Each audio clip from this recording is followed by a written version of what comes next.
Welcome. How is everybody? I am Professor Smith. This is CMP 2800, otherwise known as The Great Works of World Literature. This is the first part of a two-part introduction to the course. Let me spell out what's going to be covered. In this video, I'm going to talk about very generally what you're going to learn, the types of things you're going to learn,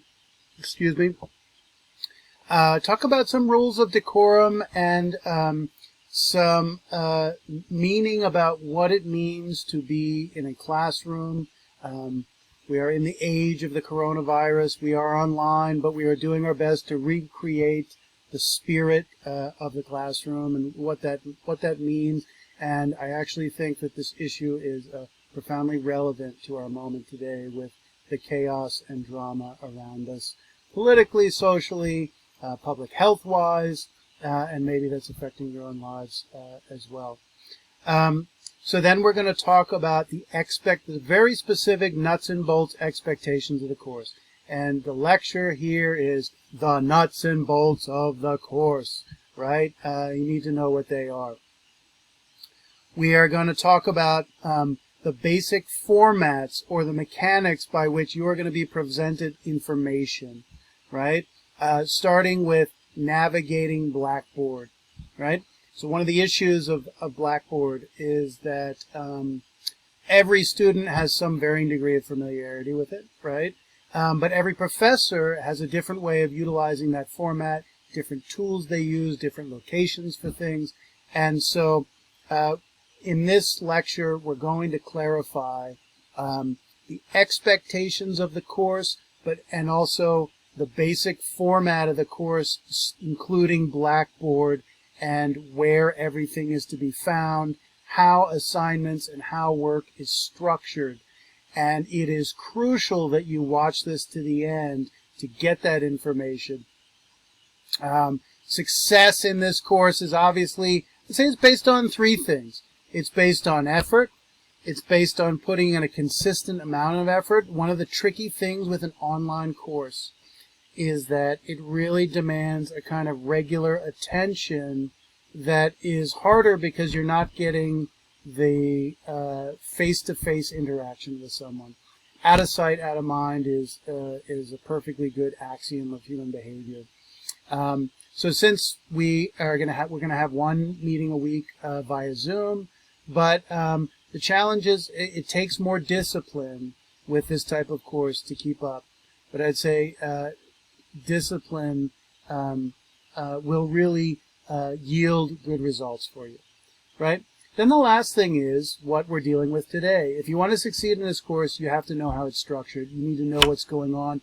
And particularly, we want to get everyone up and running quickly so you know what's going on, how it's formatted, where the materials are, what you have to do. So then you can get to just the content of the course. You can't get to any of the content until you have those nuts and bolts kind of hammered down. So this is really the business lecture of the introduction. The second introduction I'm going to give you is a more thematic introduction dealing with the title of the course, Great Works of World Literature. I always hated those classes that I entered. I sat down in the class and the professor just started talking. It's like what you call like a cold open on a television show. There was no context provided, right? Why is the professor talking about this? And what the hell does it have to do with me? I don't know, right? So, like if a professor teaches sociology, and even if it's a specific sociology of, those people who wear Velcro shoes versus tying laces, because they do stuff like that these days, they should just say, what is sociology? What is it all about? Why are we talking about people who tie their shoes versus the people who use Velcro? And what are the secret psychological implications and social implications of that, right? So we're looking at the great works of literature. So the second introduction is going to deal with an extended discussion of what that means. What's a great work of literature? What does it mean that it's world literature? And then, what is literature?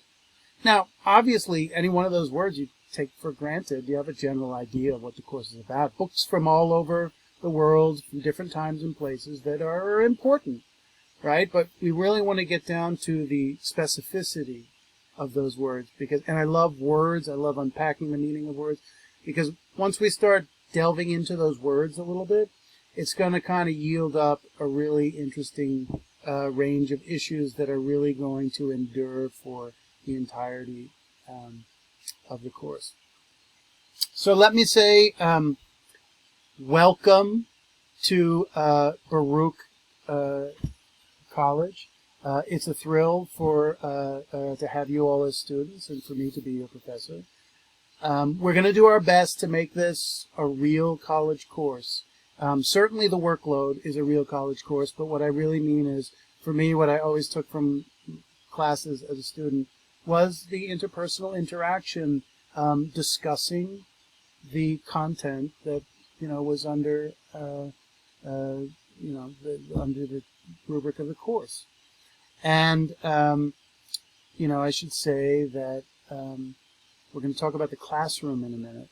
The classroom is a special type of place, and we live in a world that's incredibly chaotic, in which there are major political, social things going on, public health issues.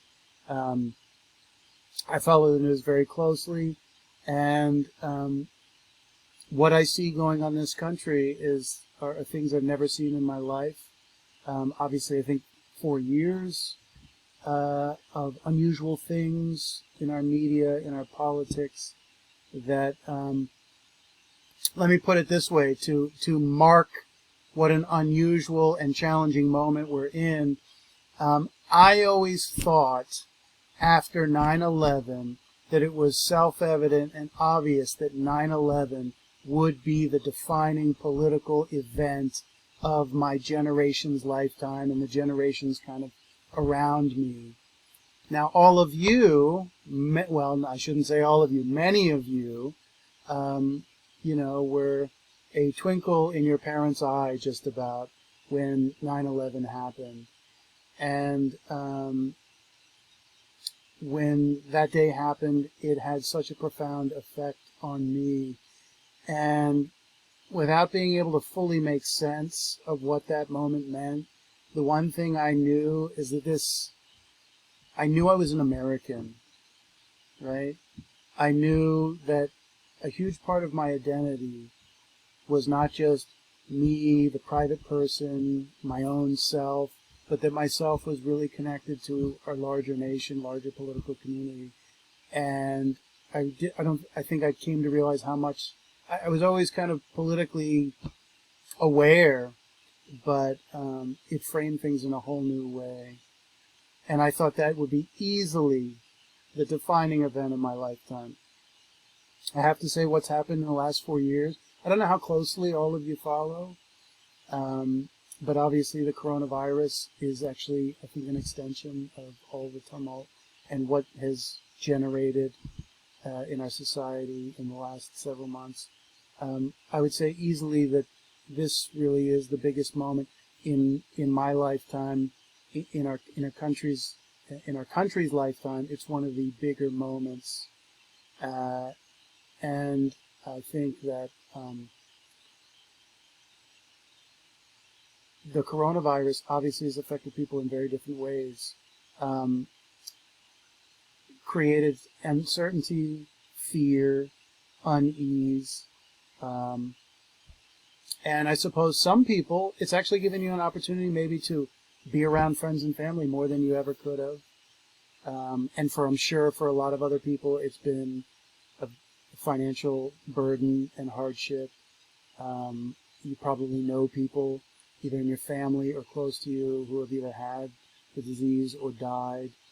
And so the classroom is a very special place that allows us to step away.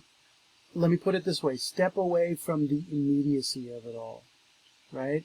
The classroom, and particularly literature, is not a place of escape. literature, I'm going to make this argument over and over. Literature is not about entertainment.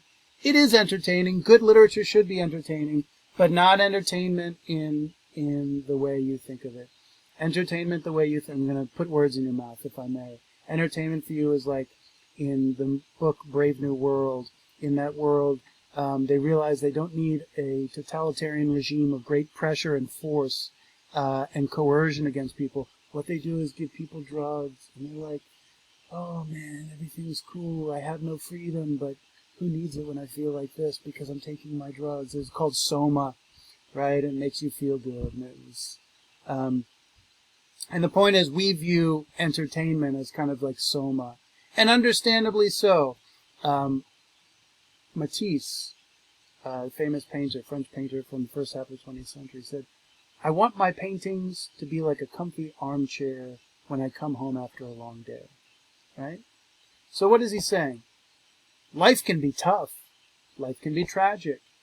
Life presents everyday challenges. I gotta work, gotta bust my hump. And I want my painting to be this pleasant, calm experience, removed from the immediacy and challenge of that reality. These books and A Course definitely do that in different ways, but not just to make you cozy like a chair implies. But I think more importantly, for those of you who have had your lives profoundly or somewhat disrupted, just getting back to work is, I found in my own personal experience, when I've experienced challenge, it's the best thing to do. I found it to be the best thing to do. To have the routine, to have the regularity. You have problems in your life that you can't always solve, and yet you're anxious about them. And I'm going to make enemies right off the bat here. One of my favorite football team is the New England Patriots. I'm still going through the grieving process, losing their quarterback, Tom Brady. But I still like the Patriots because I like their coach. And Bill Belichick, he's a student of the game. He's a student of life. He's not just a coach, he's a teacher. And one of the great things he says to his players, he says, do your job. All you have to do is do your job. He makes it sound so easy, right? So this course, you want to do well? Just do the work, right? But what he means in part, and he explains this in the course of watching press conferences. When he says do your job, what he means is you have to do what you're responsible for, but there's certain things in life that they're beyond your control. So one thing he says is, forget about the things that are completely beyond your control, or at least don't let them prevent you from doing the things you can do, right? Do your job means deal with the things that you are empowered to address, and don't be hampered by the fear of things you can't control. And, that's easier said than done. And, but in the most challenging times, work and classroom and a good book provides an opportunity to step away from things, because life has to go on. I mean, either life goes on or it doesn't, right? And most people would prefer that life goes on. Okay, so let's get going here. So here we are. We've got this wonderful picture of the Colosseum, this dilapidated, well, it's not so dilapidated, but a structure that's not really used for its original purpose anymore, that's deteriorated. It's still beautiful, but it doesn't perform its original function. It's a great kind of metaphor for great books, because they're books from the past that we have to kind of resuscitate and give them a living meaning. Artists in the 20th century used to say, a museum is where artworks go to die. And a museum is a columbarium, and a columbarium is basically like a kind of underground grave chamber, right? It's where dead things are. You think of like a sculpture of a pharaoh. You see it in a museum. It's big, it's cool, it's well sculpted. But the Egyptians, they saw that sculpture out in their own lives having a religious, a social, a political, a moral impact on their imaginations and their psyches.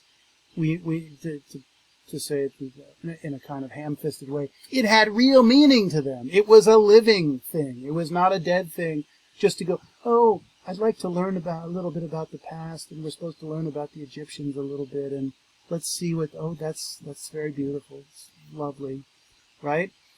So these works, they have a certain remove from our everyday life, and my goal as the teacher is to kind of resuscitate their meaning and make them living again. So we're going to get the nuts and bolts today. We're going to get the basics you need to know about to succeed in this course, and how to find what you need to find and do what you need to do. You will find, I will post this PowerPoint, you'll find that some of these PowerPoints are not completely relevant for our online context, and I'm leaving them in just because I'd have 100 million PowerPoints on my computer that I don't have the space if I made duplicates and edited them all. Okay.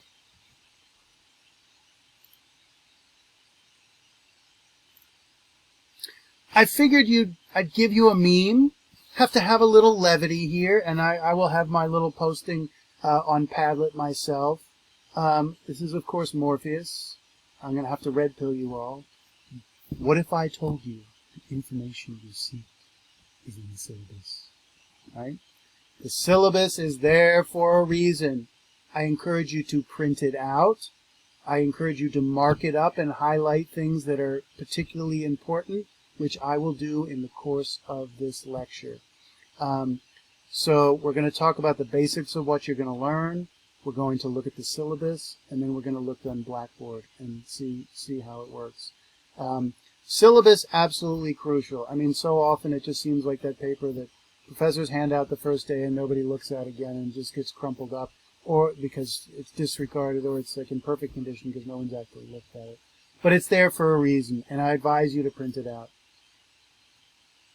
Another little levity I like to show in class, just to show the students that our teachers aren't totally out of touch. I mean, we didn't create businesses and things like that, and hire employees like all you guys will, but we do pay attention to the world, right? So this starts getting to some issues of decorum for the classroom, what the classroom is about, and I'm not going to read this. You can read it yourself. But it's so true, and I think we all know it, and it speaks to, one, the demands of a classroom in terms of respect for yourselves, respect for each other, and a little bit of respect for me, but it's mostly respect for you all, because the class is here for you. So we will have Zoom meetings once a week, and it will be imperative that you're prepared and that you pay attention and that you're not distracted. And of course, with it being an online format, it's very easy to get sidetracked by things. But it's absolutely imperative. I'm going to demand participation of the whole class. I'm going to start out in the Zoom meeting by taking attendance. I'm going to take attendance at the beginning to get to know you a little better and just keep people engaged. And the great thing about this format with the Zoom meetings is that I'm going to be able to provide lectures like these pre-recorded in video form. And then when we get to discussion, when we get to Zoom, we will be able to spend most of our time face-to-face actually talking about things instead of me lecturing to you. Okay, the other aspect this issue about phones raises is that, we have our whole lives to fiddle on devices, and our lives have been so shaped by devices as a mode of communication and social interaction, and also a mode of discourse, words, right? The beautiful thing about the classroom is that you're face-to-face with someone else in their presence, right? Number one. Number two, we don't deal with tweets. Well, I'm sure some classes do, but, it's their loss. We deal with books. Books that are written for people who have time to read them. And that's not an unimportant observation. And the essence of teaching is a basic Socratic method, right? We raise an issue, raise a question, provide an answer, interrogate the answer, raise other questions, right? to be in the presence of others, reading and trying to understand a book, get at its mysteries, it is really a pleasurable and, should I say, old-fashioned experience? I hope not. I mean, I'm not a Luddite. I love Twitter up to a point. I love social media and all the communication tools we have, but there's no substitute for real people, right? And the presence of that and your awareness of their point of view when you're physically present with them. So you're going to have 2 books you're going to have to buy. Here's one of them. You will need to have the physical hard copy. When you read them, you'll need to be able to physically mark them up. And the Zoom time will be spent doing 2 things. Answering and raising the questions that come from the reading response assignments. And then the other thing is simply reading passages aloud and me saying to all of you, what does it mean? What does it mean? And books, particularly old books, ancient books, they don't yield up their meanings in obvious and apparent ways. Our culture is geared toward information, data. Give me the data, professor, so I can give it back to you on the exam, right? Reading doesn't work that way. Yes, a book does represent information, but one only gets anything from the book, not from the facts alone of the book, but from making inferences and judgments from those facts, which is where the real meaning lies. So, it's really crucial for us modern people to be able to spend the time with a book by itself without the hubbub of the technology. And the classroom represents an opportunity, kind of space away from all that. So some class rules: attend class and participate, take notes, you must read the text prior to the class and complete the reading responses. You cannot, the whole point of Zoom is to be able to discuss the text, and if you haven't read it and completed the reading response, it doesn't work. Lectures, I encourage you to take notes, right? The best way to retain information is actually taking notes by hand.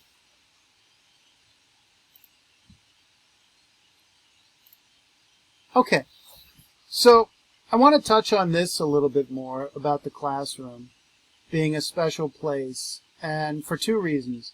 From the issues coming from within the university, and I don't necessarily mean Baruch, but the general trends in particularly the top universities throughout the nation, and also what we're seeing on the street. The classroom is not a space where we escape from the issues of the world, but it's a place where we can step away from the immediacy of the world and talk about the things that are putting people in conflict, potentially, without us being in that conflict, physical conflict, themselves. Speech is just speech. Speech, is not violence, right? When you see the videos of the various cities of people getting physically harmed, you know what violence is, and you know that words are not the same thing. Any human being knows that. This is a place where we can discourse, we can discuss serious things, openly deliberate. Deliberate means to reflect on something and openly contemplate its various elements without fear or favor, without the feeling like there's going to be some type of negative consequence simply from us being open-minded or speaking our mind, our own kind of spontaneous reaction to something. It's a place where reason and evidence matter, right? Why does all this matter? As Aristotle said, we are the rational animal. We are the animal that can resolve conflicts through discourse.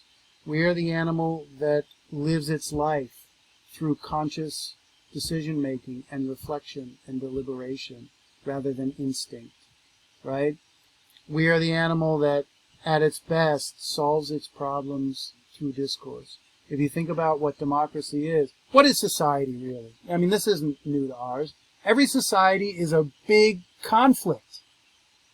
Different groups of people with different interests, different motivations, different abilities, so on and so forth, different everything, right? And those differences are definitely a recipe for conflict. But we all hold something in common. We're all human beings that can try to solve our conflicts through speech and proving and arguing to someone why your point of view should be the dominant or the correct one. And that's the only standard for who has the better argument. Reason and evidence.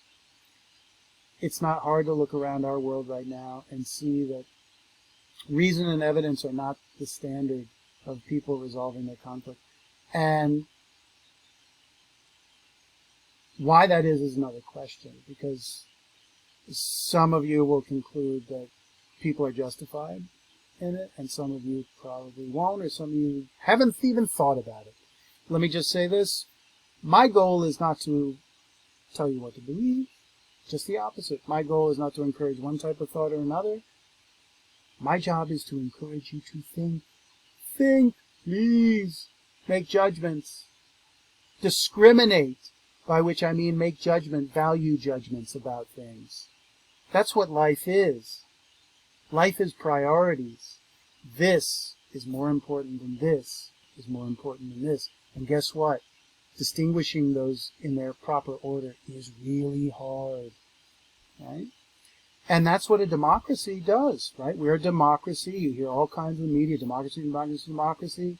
Our democracy under threat? Well, one of the reasons it's under threat is because reasoned discourse is less and less becoming the norm by which we resolve our disagreements and disputes. And the classroom is a kind of sacred place. You might call it a safe space where we can freely think about things. And just very briefly, there are many forces in our society that are discouraging and censoring free speech. Whether it's the internet giants, whether it's things happening at universities, and all different range of speech. Obviously, it's a lot of political speech is being shut down. Hate speech. Is there such thing as hate speech? Well, legally speaking, there is no standard called hate speech. That's just an epithet that the media and the cultural elites have invented. Obviously, a classroom has certain expectations. Rational animals show respect to one another, show respect for their equal dignity, right? Because they're all equal in that they're rational animals capable of resolving their disputes with reason and making arguments rationally, right? So obviously, free thought and free speech doesn't mean abuse of it, although in the public square you can abuse it. You can do whatever you want, right? I mean, there's a lot of things you can say that are perfectly legal that are really inappropriate, right? So obviously a classroom is a place for being appropriate. But let's be clear, speaking freely is not always going to be liked by other people for all kinds of reasons. I'll give you an example. First couple of texts I teach are, the Hebrew Bible, stories from the Hebrew Bible.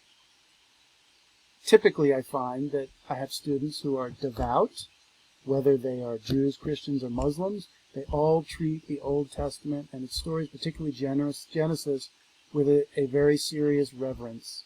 And they have a certain way of understanding that story. And then I find they're more rationalistic thinkers, kind of modern orientated, natural science outlook, and they have a very different perspective on that. And the point is not to encourage one or the other. But really the point is to encourage both, and not either or, but both and, right?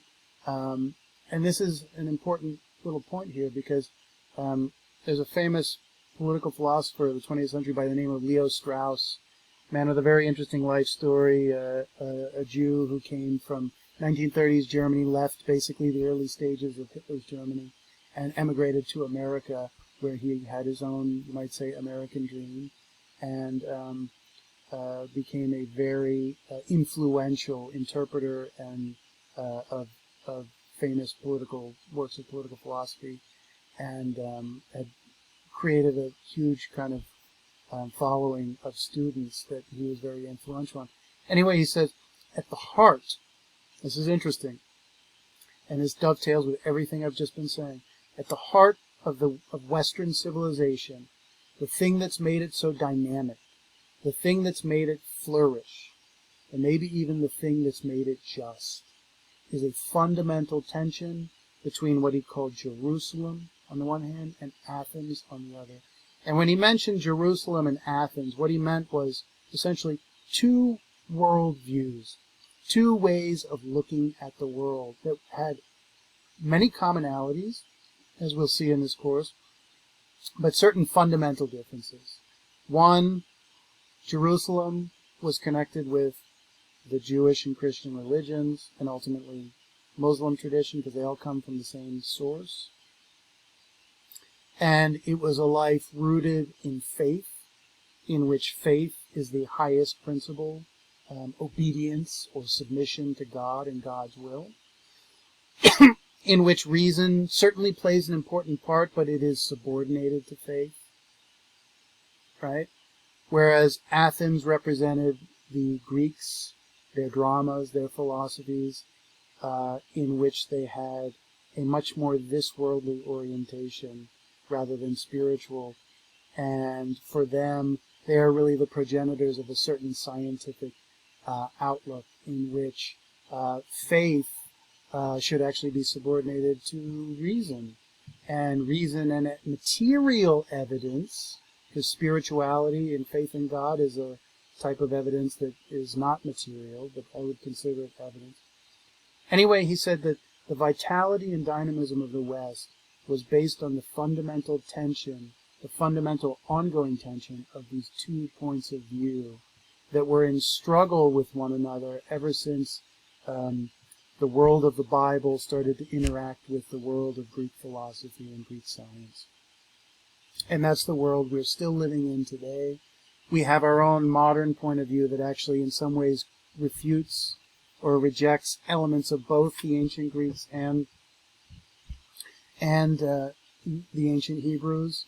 And probably you could sum it up in the word progress. We believe in progress. The point is this: only in a free-thinking society that allowed for both of those, a kind of thesis and antithesis of reason and faith to exist, could you have that discussion at all, right? So the importance of the classroom is to encourage, right? Augustine wrote a famous book. He's the 4th century Christian theologian, instrumental, political, and also religious thinker, and writer, I should say. His Confessions is one of the great literary works of history. And he writes a book called The City of God. And he says, I live in the city, but I am not of the city. I live here, but I'm not really fully a citizen. Citizen is like where my belonging is, right? I'm really a citizen of the city of God. And what was the city of God? It was a realm, it was a space that transcended the material city, from Rome, right? Or part of the Roman Empire. He lived in North Africa. And the city of man for him was materialistic, it was sinful, it was driven by passions, and which caused strife and conflict between people. Sound familiar? Right, it should. But the city of God was a spiritual place.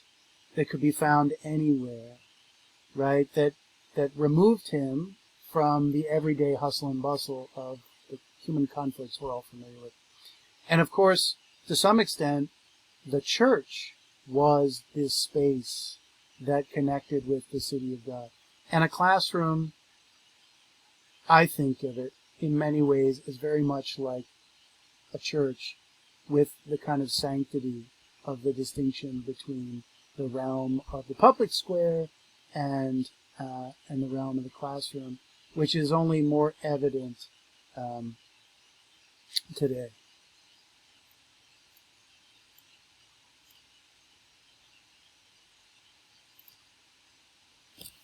Okay, so what are the goals of the class?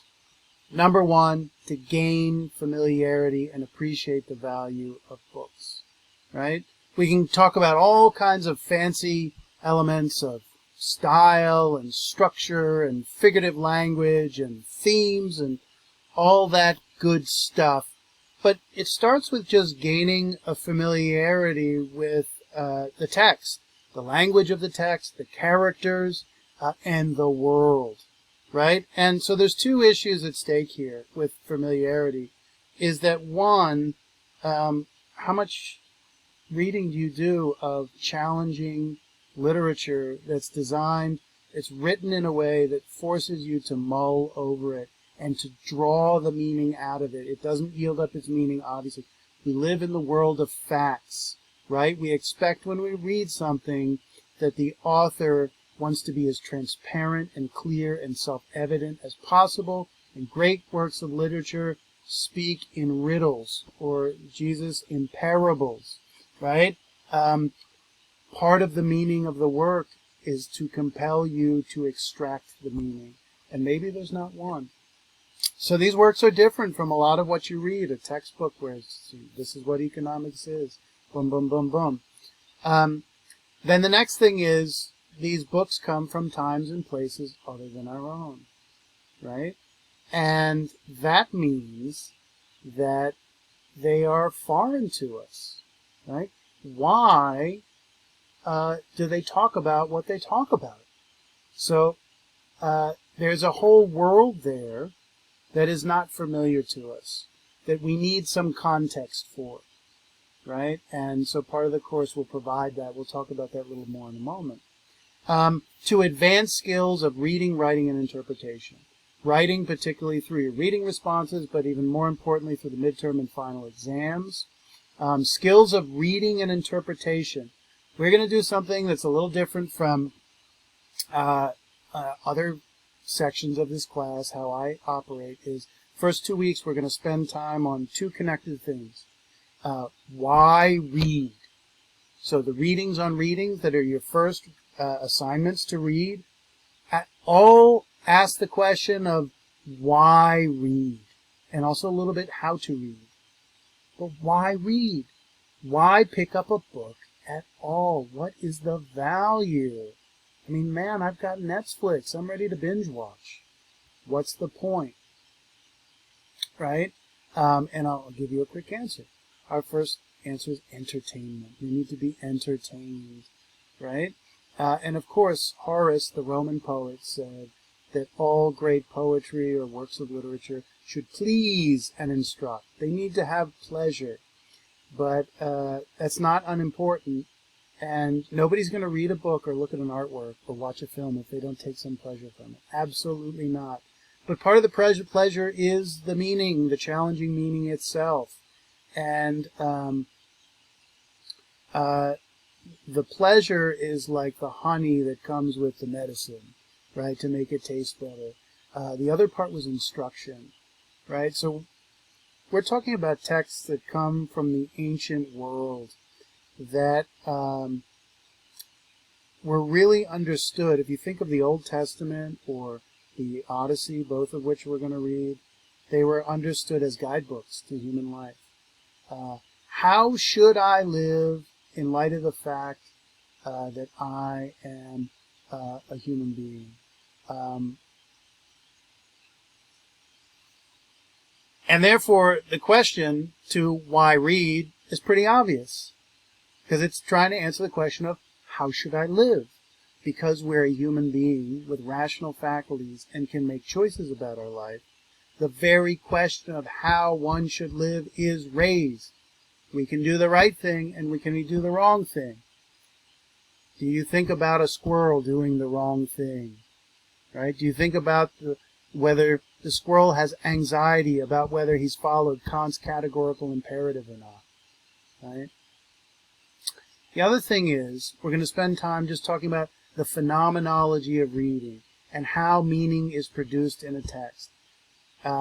It's really crucial to understand the way in which we actually read to start seeing what we're really doing and what we're taking and not taking away from a text. And part of my goal is to enter you into some of the kind of core meanings of a text, but also to point to things that you start to learn that there's more meaning than you realize. And just as you understand this, it means that you don't fully understand that. And it makes it apparent that there's more, right? So these are works that demand interpretation, and they challenge you to grasp their meanings, particularly because, unlike an Aesop's fable, the fox and the crow, the fox did this and the crow did that, and the moral of the story is, literally puts the bumper sticker moral that you're supposed to get in Aesop's fables, right? But, the Bible, you think of the Bible as maybe a preachy text. The Old Testament, do this, don't do that. Well, yes, the Ten Commandments say that. But if you read the story of Genesis, what the story is trying to tell you about yourself is really unclear, and it's really expansive. There's tons of things that it's saying about us as human beings. To understand form and understand content. Form just means the structure of the text, and the content just means the substance, or what it actually says or means. And the important thing to be cognizant of is the way in which form informs the meaning, right? An author has said this, meaning content, said this. But why did they say it in that way? Why did they say this before that? Why did they use that word instead of this word? Well, because their formal decisions of structure and usage of language contribute to what they're actually trying to say. So part of our goals here are the ability to interpret meaning and pay close attention to these kind of things in an enhanced way that you are probably not used to doing, which is exactly why I spend this first week and a half, 2 weeks, addressing these issues. So I have a video called The Phenomenology of Reading. It's art of reading. Phenomenology has to do with the process, like what is literally happening when we read. And then there's going to be a set of vocabulary terms, because if you're going to interpret a text, you need the basic concepts and terms to talk about it. And I'm going to provide you those terms. And quiz number 1 will be a very tiny quiz on those terms. Next thing we're going to learn about is historical context. What is that to say? The specific time and place in the past from which this text was generated. Right? We see here the wisdom of books. Books, particularly books from the ancient world, were designed to be works that communicated, you might say, the wisdom of the ages. And there's 2 really important features of all these ancient texts. Is, number 1, they were written by collectives over time. The wisdom of these books is the wisdom of many people, or really a people, say the Jews or the Greeks or the Romans or the medieval Europeans, what have you, the Italians. They have within them the concentrated experience of many people that's been kind of honed down over time to present you an image of the world that many people have collectively reflected on together and come onto a kind of single point of view on things. The other thing is that these books are part of the wisdom of the ages. And by wisdom of the ages, I mean that they learn stuff through living, right? You don't learn things through books. We all know that. You learn it through Life. And life consists of what? It consists of trial and error, right? So a young person, right? What should I do? What is the right thing to do? Well, I'll try it out and see what happens. And then, oh shit, I didn't mean to do that. I didn't want to do that. I didn't realize that was going to happen if I did that. Oh my God, I don't think I want to do that again, right? Or I really don't think this is the right thing to do. And then, well, I did it, and it turned out to be good. Human beings live by trial and error, right? Nobody reads the book of life in advance and then goes out and lives. And so what these books represent are really the accumulated trial and error of humanity, condensed, over hundreds and thousands of years, right? These books are not the personal expression of an individual. They are that accumulated wisdom, which orients them very differently from your typical understanding of like an artwork being the expression of an individual author and an individual only, right?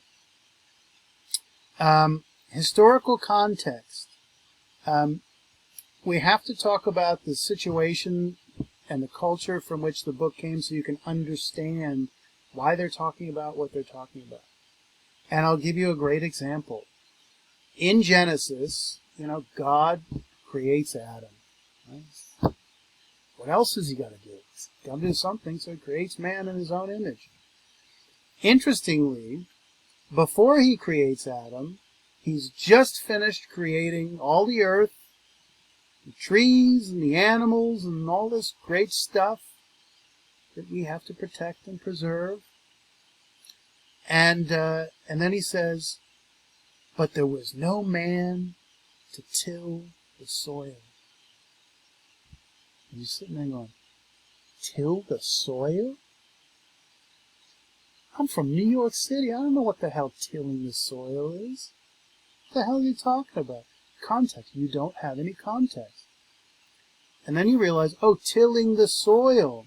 This is what farmers do. They cultivate the land. They turn the soil over so they can plant seeds. And you go, holy smokes, Adam is a farmer. And then we go back, what did God say? There was no man to till the soil. What's the implication here? God needed to create a farmer? Are you kidding me? Why not a gamer? Why not an economist? Why not, someone on Wall Street or, construction worker? A farmer? And it seems rather mysterious.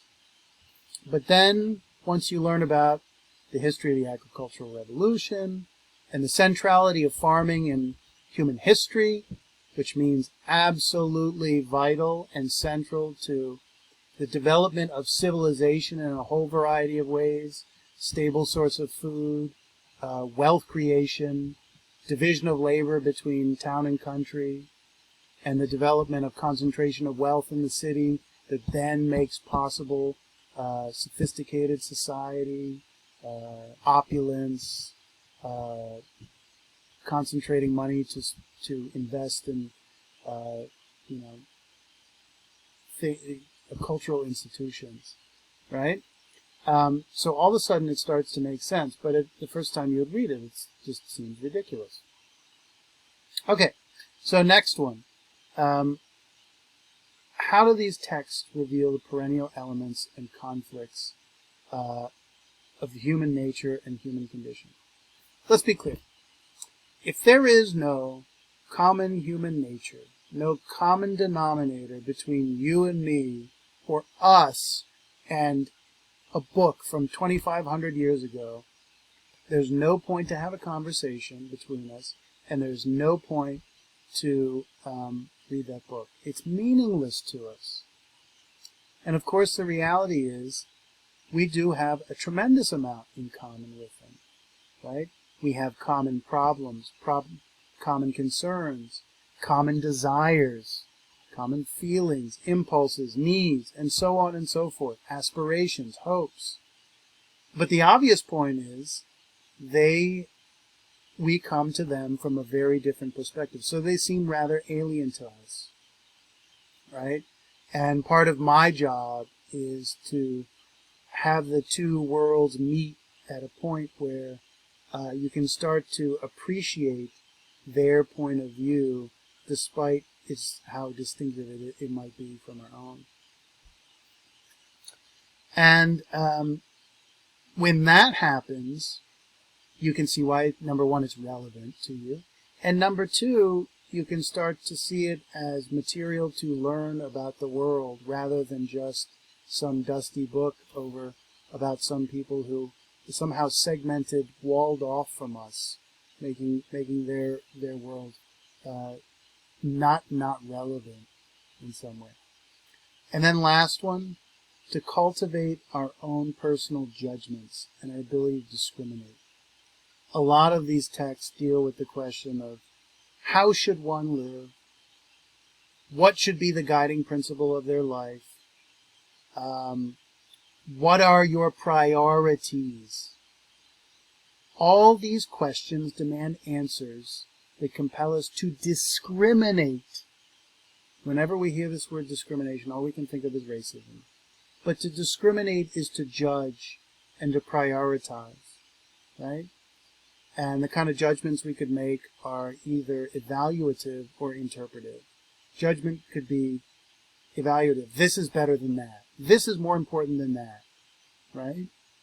So you read the Old Testament, what are they trying to tell you should be most important in your life, right? And that, of course, becomes an open-ended question, right? Because the Bible has already anticipated the alternatives of what they present. And, what's Genesis' story? Don't pick of the tree of the knowledge of good and evil. Right? Don't pick of it. Have obedience to the Lord. But of course, Adam and Eve picked the fruit. So the people who wrote the Bible are very cognizant of the alternative to the worldview that they're presenting and take it into serious consideration. Right? Cain kills his brother, and then he founds a city. And that is a kind of microcosm for mankind developing civilization and on the foundation of a crime, a fratricide, even worse, killing his brother. Because, of course, God asks Cain, where's your brother Abel? And Cain says, am I my brother's keeper? Not exactly Jesus, right? I mean, Jesus would say, I am my brother's keeper. And then to cultivate your interpretive judgment, right? So you can't make an evaluative judgment, good or bad, until you know what the heck you're reading. And this type of reading really demands you use your imagination and try to figure out what's going on in the story. In many cases, there is no one simple answer. Well, that's because these books are kind of a mirror image of our lives. They don't present nice, clear-cut answers to things because that replicates the complexities of our actual lived experience. Okay, so I want to conclude now looking at the class format, this list, then we'll look at the syllabus, and then we'll look at Blackboard. Okay, this format is really crucial, so internalize it and go through this carefully. Number one, all assignments are obviously on Blackboard, and in particular you will find them under assignments. So you've got a menu on the left side of the Blackboard page, which we'll pull up in a second, and various bits on the menu, and one of them is assignments. And there you will find all the course materials. And every week, the weekly assignment will be put in a weekly folder assignment. I've only got the first week up now, but as we go forward, they will be popping out in time. So it's a very simple format. What are the various mechanical elements to this, the different things you have to be familiar with? So there's Blackboard with the assignments. The actual assignments themselves consist of reading and writing. You read what you're assigned, and then you answer number 3, what I call reading response questions or reading response assignments, which are basically questions about the text. It's not complicated. The reading response assignments are going to be done through the discussion board on Blackboard. So you'll find on that left-hand menu, you'll find discussion board over there on the left. and also within the weekly folder where I have the item up and the assignment listed, there will be additional links to the reading response assignment on the discussion board, so there'll be multiple ways to navigate it. It's really redundant, right? And that's the point of it. Weekly video lectures like what you have right now. And the great advantage of the weekly video lectures is that you watch them, you read, and then when you come to the Zoom meeting, what we really have the great opportunity of doing is interacting. But that is really predicated on having you done your homework, meaning read the text, watched the videos, and done the homework, the questions and the reading responses. And I may create some variation with the Zoom format once I become more masterful with it. And so I will be posting more about Zoom, particularly for the next class, very shortly. So let's talk about the syllabus. Now, here we have the courses listed. Now, this video is being used for my Monday, Wednesday, and my Tuesday, Thursday course, so just keep that in mind. We're looking at the Monday, Wednesday here. What I have here in the first few paragraphs, learning goals and introduction to the course, these things I've already talked about, or I'm going to talk about them more in detail in the next lecture, next video. There are 2 books you must purchase. You must purchase, right? You must have these texts, and you must have these versions of these texts. Absolutely imperative. Okay, Robert Fagel's The Odyssey, Penguin Books, 1999. You don't just need the Odyssey, you need Robert Fagel's Odyssey. This is a translation from the Greek. I was about to say geek. Translation from the Greek. You get another translation and you effectively have a different book. I think this is the best translation, particularly for students. It really flows. It's actually a fairly pleasant read, and it retains a lot of the integrity of the original text. Professor, where do I find the text? Well, I've given you a link to Amazon right here to purchase it, and you want to make sure again to have that version. Then you need Shakespeare's Othello, the Ardan edition, or Ardan Shakespeare. Bloomsbury is the publisher, from 2016. And I think it's the 2nd edition. Doesn't matter. Professor, but where do I find these books? You'll find them at Amazon through this link. It's all right here. Now this book, if you just search for it on Amazon, you will have a tough time finding it. I always have a tough time. Students have a tough time. So I can never remember what specific words I put in to get it to come up properly, but here it is, and I got a link for it. So here is the Odyssey. If it don't look like this, it ain't the right book. Here is Othello. If it doesn't look like this, you've got the wrong book. Okay. So course requirements. I've got to keep the energy up. I've got to have a little flair, be a little flip. If these requirements don't suit you, this course isn't for you, right? And, this is what the course is. There's a fair amount of work, right? I think it's going to be a fun class, but it requires engagement. I want students in my class who aren't just going to be there, but who actually engage, right? So you stay in this course and you're signing on to these requirements and to being engaged and to participating. So what do you have to do? Complete all the work on Blackboard in a timely fashion. So let me say the big thing. An online course, keeping up steadily with the work is the key. Especially because out of sight, out of mind. Since we don't have that face-to-face time in the way we normally do, it's just very easy to get disengaged very quickly, right? You must attend all Zoom meetings and arrive on time.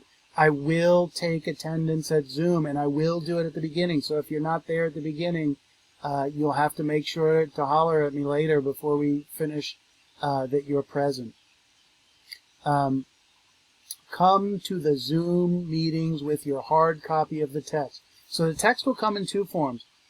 the book form, but then there are also PDFs that will be listed within the assignment that I'm asking you to print out. Because when you read, you need to read hard copy to be able to make marginal notes, to highlight, to circle things, to underline things. It's absolutely crucial. Lecture, right? This goes back to the classroom and the intimacy of it. And a lecturer actually wasn't a speaker. The original meaning of the word lecturer is actually reader. The lecturer is the reader. You read at a lectern, right? And I guess you speak at a podium.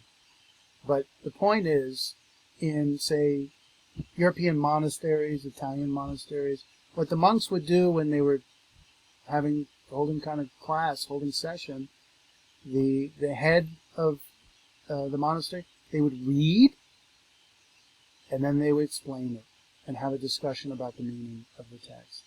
And that's what we're going to try to be spending most of our time with in the Zoom meetings. Reading, so you have to have the text. You cannot talk about a text that you don't have in front of you. And I'm really a stickler. When we talk about the text, we are talking about specific things. We're not making like generalizations. Like, yeah, that was really cool, that book. Like it was really meaningful.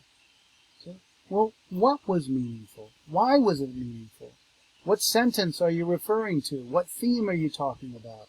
What character is this about? Specificity. And you know why that's a big deal is because when we're in the class, we're all cognitively, psychically on the same page. We're all focusing on the same thing at the same time. And that can only happen with the text in front of us that provides that focus, right? For me, it's like being in church and everyone has their book of psalms or hymns, and they're all reading together and singing aloud, and they're all on the same page. They're all reading while the pastor or the priest is reading or singing. So that's really important. Participate. That's part of your grade. The more you participate, the better your grade is. Take notes. It's really essential for your own memory. Grades are final and strictly based on class performance. There's only one form of extra credit. Normally it's turning in notes, but this format doesn't lend itself to that. So there'll be one little extra credit thing at the end of the semester that everyone will have an opportunity to do, and it'll be a little bonus points. You cannot come up to me and ask me for extra credit. You know why? Because if I offer you extra credit, that's unfair to everyone else. Everyone has to be equally offered the opportunity to do a little extra credit thing. And you know where the credit comes from? It doesn't come from the extra. The credit in the course comes from the extras, the assignments you've actually been assigned. Like, that's the playing field on which to succeed or not, right? There's no extra playing field, right?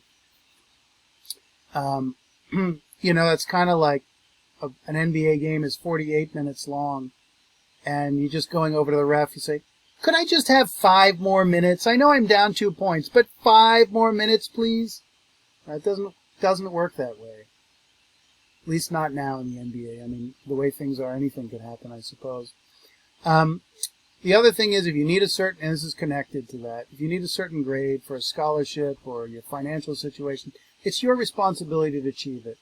As my professors told me, I don't give you a grade, you earn a grade. And the only way you earn the grade is through doing the work. The one way you do not earn a grade is through attempting to negotiate with the professor. Now, I know many of you are in business management and the like, and you maybe even have to do negotiations as part of other classes. But the only way you get a grade here is by doing the work, right? Furthermore, let's just clarify this, because actually a couple semesters ago, I had a student claim that I had effectively promised them a grade, and because they didn't get the grade that they wanted. And I can tell you, I do not promise grades. So this gets into some other issues. We're living in uncharted waters in unusual times. People are going to have issues with their life, right?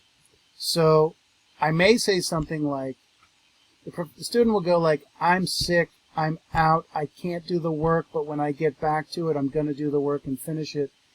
Can I still get a B? Can I still get an A? Right? And I'll be like, let me look at my book. I'm not going to say anything until I got it right there. And I'll say something like, you still have a chance to get a B or even a B plus, right? But that's dependent on you doing what you need to do to get it. And there is no guarantee, right? So that's that on that. And I think everyone here is grown up. You know that, but I have to make my disclaimer at the beginning, of course. So here's our format. I've gone over it on the PowerPoint already. Timeliness, you can look over this. We are only meeting in person once a week. Therefore, once you hit 3 absences, it's going to affect your grade. And I don't say how much, because that is an aggregate thing. When I look at your absences, I look at it in concert with other factors. I'm like a judge in court. I don't have an absolute sentencing guide. I have a sentencing guideline, but the guideline doesn't mandate I follow it to a T. But if you miss 5 classes, that's a substantial amount of time, right? That's like a third of the semester. I'm going to ask you to just withdraw from the class so I avoid having to give you a failing grade or something very close to it, right? That is in the syllabus here. In the syllabus, if you're signing up for this course, you are telling me that you can meet these expectations, right? Makeup quizzes and exams. In this case, what we would have is late work. If you're going to have anything late, you must have an ironclad excuse that's documented, and you must tell me in advance, unless like you got into a car accident or something like that, something that's totally unanticipated, right? Really, there should be no reason for late exams, because you know when they are well in advance. Okay, so here you can see the grade breakdown, and then here you can see, this is not the full course schedule. I will be posting a full course schedule in the coming week. But here I just want you to take note of the important dates. If it's highlighted in yellow, it's really important, obviously. So for my Monday, Wednesday class, we're going to meet on Monday in person. And if it's our Tuesday, Thursday class, we're going to meet on Tuesday. So just remember that the syllabus is the Monday, Wednesday syllabus. The first quiz, little tiny vocabulary quiz, will be on Wednesday, right? I will be posting a video that addresses the vocabulary over the weekend, right? And therefore, on our in-class meeting, we can go over those terms and talk about them so that they're all clear in your mind. So the 2 things we're going to spend time talking about when we meet is, number 1, the vocabulary, and number 2, we will be talking about the texts for readings on readings, which I will be saying more about later. So please take note of these important dates. Here we are on Blackboard. Here is the format to the course. So let's start with the really simple, obvious things and go from there. First of all, you're looking at my Monday, Wednesday, 2:55 class. So this may not be your class, but the format is exactly the same for all 3 classes. So first, you've got the announcements that are right here on the home page. I know, of course, that these go to your email as well when I post them, but I will be periodically making announcements. This will be an essential way to communicate, so you need to keep up with the announcements. Okay, then if you click on the syllabus right here, you see, voila, syllabus. And let me tell you, all the files that I have uploaded to Blackboard work, right? So if you're having problem opening a file, or you open a PDF and you go, oh my God, it just has 1 page, where is the rest of the text? You're doing something, I don't want to say wrong, but you're not doing the right thing. I strongly encourage you to do all this work on a computer rather than like a phone. when you open a PDF text for the readings, you need to make sure you download it, because when you try to view things within Blackboard, sometimes it just distorts them, because Blackboard, it kind of sucks, right? It's very primitive. So like you'll open up a text and like the title page will be there and nothing else, and it will say one page, and you go, oh my God, where does it go? If you download it, you will discover that the whole text is there. Copy, really important. So here's the syllabus. You just saw it. It's posted.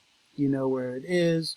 So then we'll go down to, so two key ones, or three key ones are assignments, course documents, and discussion board.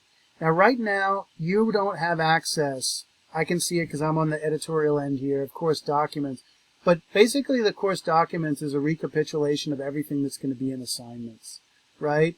And I'm not sure I'm going to make it available at all, because I think it's probably just redundant and therefore actually confusing rather than clarifying. So the two big ones are assignments and discussion board, right? So if we go to assignments, what's the first thing that should be said? Professor, what do we do this week? Where's my work? What do we do? I don't know. You go to the assignments and you look for the week that's the week you're on, and you click on the folder and you will find all the work and all the various elements and components of it that you need, right? So here's our week right here. So we click on it. And week 1 assignment, you'll get a title, Course Introduction and the Phenomenology of Reading. Then you'll get a description. Very often this description will get bigger as we go forward, right? Right now I've kind of hammered home what we're going to cover. But a lot of times we'll be talking about thematic issues from a text, and this description will become much more important. So the things we're going to do, this is just for this week really. I'll come back to Padlet in a second, but that's pretty self-evident. Learning objectives, I will post every week a changing set of learning objectives. Some of them will stay the same and some of them will vary. I don't think I need to read through these. Then assignment materials. These last two are the real crucial ones. The materials suggests, as the name implies, everything you need to complete the assignments. Let me say it again. The materials are everything you need to complete the assignments. The assignments are almost always reading response assignments done through the discussion board, but not always. I'll highlight that when that's not the case. So the materials consist of, this week, the readings on reading. I'm just going to go through this. Video lectures, which is to say PowerPoints that are posted ultimately to YouTube. Excuse me, videos that are on YouTube. And then the corresponding PowerPoints that go with the videos. So when you scroll down here, you will see all those materials linked or posted, right? Again, all the materials mentioned here will be linked or uploaded down here, right? So the first part of the assignment is Padlet Introduction, right? So then the next thing is readings on reading, and so let's click on that, and then you see the readings on reading. Let's go back. So those are the readings. These readings on reading you need to print out and read, and then your reading response is going to be based on one of those readings that will be determined by the first letter of your last name. Okay, so then the reading response questions, which are actually in the discussion board. So what I've provided here is just a link to the discussion board. So let's just do that for a second. So you click, this is just a web link here. And what it does is, when you get to this portion, I've already opened up Create a Thread on the discussion board, right? So we'll go in this way first, just so you can see it. And you actually, it's annoying because it does it this way, but you actually have to scroll up to then see the questions. So the first part, I give you directions, what to do, and then what questions to answer, right? So it's pretty self-evident. And then here you put your subject, and then you put your answers right here. You make sure always, always, always to write in sentence and paragraph form, complete sentences forming coherent thoughts, and particularly this first reading response. As I indicate here, I'm not going to go over it all now, you can read it, but you're writing a kind of mini essay, by which I just mean a polished piece of writing that makes an argument. An essay just consists of a thesis that's backed up by argument, which is to say reasoning and evidence, right? So when I ask you these questions about the article, what do you think the main point is, for example? You have to make a thesis. I think the main point of the article is this. Then you have to back it up with some claims based on where's the evidence come from? It comes from the text, and it comes from your reasoning or inferences from the text, right?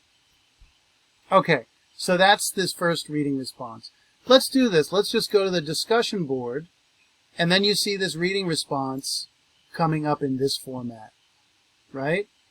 And then what you will do to answer it is just click on it. And then what you need to do is go, because you still don't see the questions here, right? Then you actually need to go to create thread. And once again, of course, you notice that the questions are up here. Thank you, Blackboard, for being stupid. Okay, but you get the idea. So we've figured this out. 2 more issues and we're done. The first is, clearly as you look at this now, I don't have everything posted down here because it will be appearing shortly. The second thing is, I want to really quickly look at Padlet. I assume that most people are either familiar with Padlet or they figured it out very quickly. But let's go and look at it. So here we will just click. This link takes you right to the Padlet. Very exciting. And here's the world, for world literature, right? And I am logged in right now, so I'm going to log out. So there's 2 ways you can post. You can post anonymously, right? Or you can go to, if you don't have an account, because I don't know who uses this stuff, you go to sign up. It takes 3 seconds.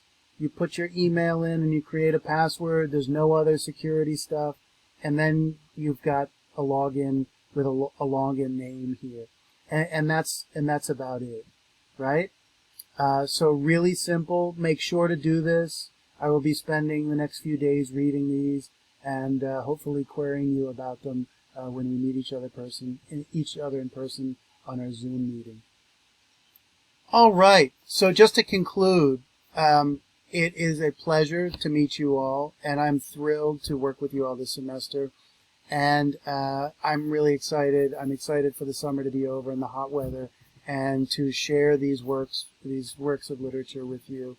And I just want to say, nice to meet you again, and really crucial to kind of master the structure of this format, because it's going to be the same. I'm just going to keep the template that you see here the same for the rest of the semester. And if you have questions, ask early on. Don't wait. Figure out what you don't understand, and let me know, and we'll get it resolved so that going forward our interactions are more about the substance of the course than the structure of it. So thank you very much, and have a great day.